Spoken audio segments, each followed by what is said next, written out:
The Tale of Paballo and the Tokoloshe's Curse.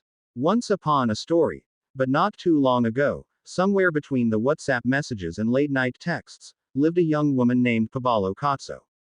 Born and raised in Pretoria, South Africa, Paballo was 29 years old, breathtakingly beautiful, and had a personality as lively as Johannesburg's bustling city lights. But what Paballo wanted most was not adventure or romance. No, she had a singular dream. To live a life of luxury, far from her modest childhood, where bills came every month like clockwork and money seemed to vanish like a mirage. Paballo's mother had always been her voice of reason.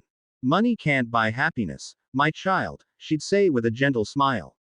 "Happiness comes from a good heart, not a fat wallet."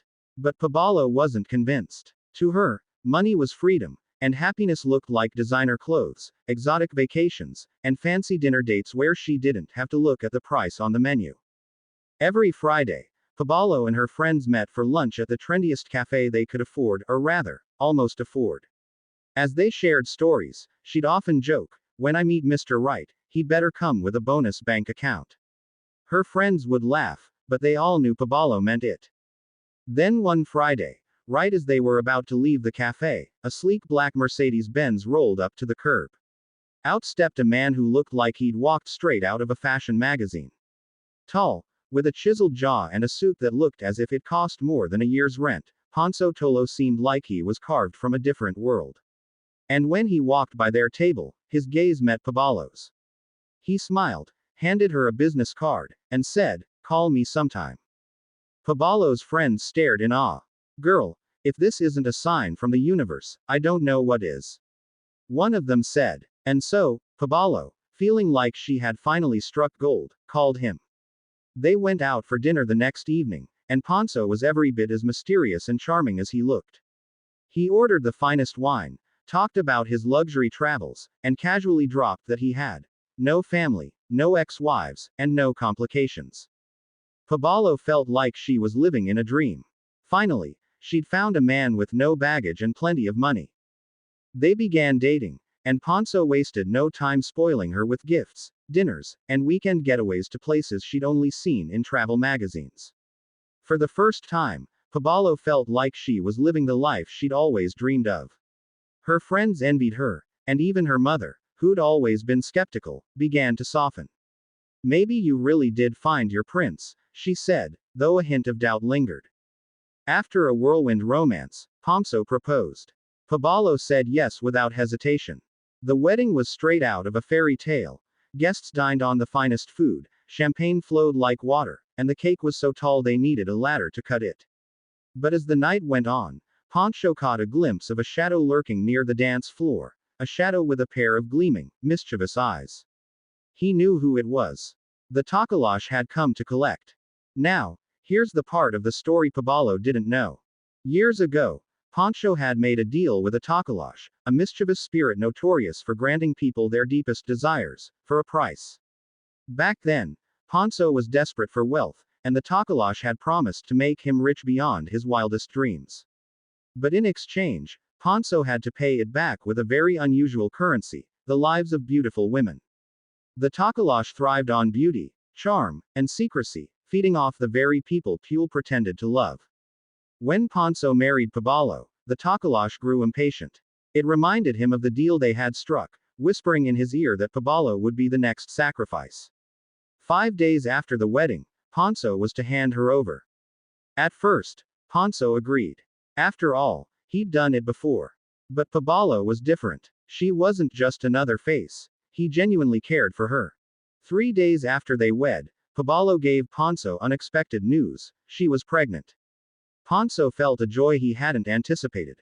In that moment, he saw a different future, one filled not with money, but with family and love. He made a decision. He would not hand Paballo over, no matter the cost. That night, he stayed up pacing, working up the courage to tell her the truth. The next morning, he sat her down, took a deep breath, and confessed. He told her everything. About the Tokoloshe, the deal, the other women.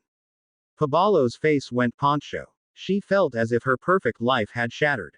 So, all of this luxury, all of this, was built on lies and lives. She yelled. Horrified, She packed her bags and headed for the door. But as she reached it, she saw something that froze her in her tracks. A shadowy figure, small and sinister, stood there, blocking her exit. It was the Tokoloshe, grinning with a wicked gleam in its eyes. Panicked, she turned back to Ponzo, who immediately held her close. Lane that moment, they realized they were in this together. If they were going to survive, they would have to face the creature together. They sought out a Sangoma, a wise and powerful traditional healer, who taught them an ancient ritual to capture and bind the Tokoloshe. With Paballo's courage and Ponzo's determination, they lured the creature into a trap, performing the ritual to bind it. Once it was captured, they traveled to the ocean, where the Sangoma helped them cast the creature into the depths of the sea. But freedom came with a cost.